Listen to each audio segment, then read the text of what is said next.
जय जोहार जय छत्तीसगढ़ संगवारी हो। स्वागत है आज के मोर रेसिपी वाला मिनी ब्लॉग में। संगवारी हो, आज मैं बनाने वाला हूँ पनीर की सब्जी। तो चलो फिर स्टार्ट करते हैं। यहाँ पर टमाटर ला कट करके रख चुके हूँ। यहाँ पास मैं बनाऊँ अभी पेस्ट। तो संगवारी हो, टमाटर के पेस्ट तैयार हो चुके हैं और यहाँ पास मैं बनाऊँ प्याज अदरक लहसुन के पेस्ट।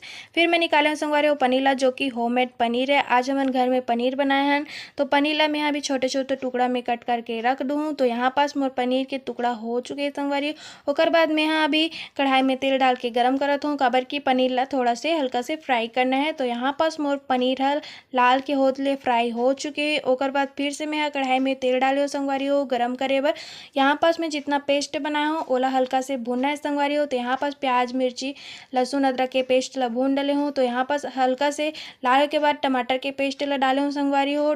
टमाटर के पेस्ट ला भी हल्का से भुनना है। यहाँ पास लाल के होतले भुना जाए। ओकर बाद संगवारी हो मैं यहाँ अभी डालूँ मटर, जो कि मैं दुकान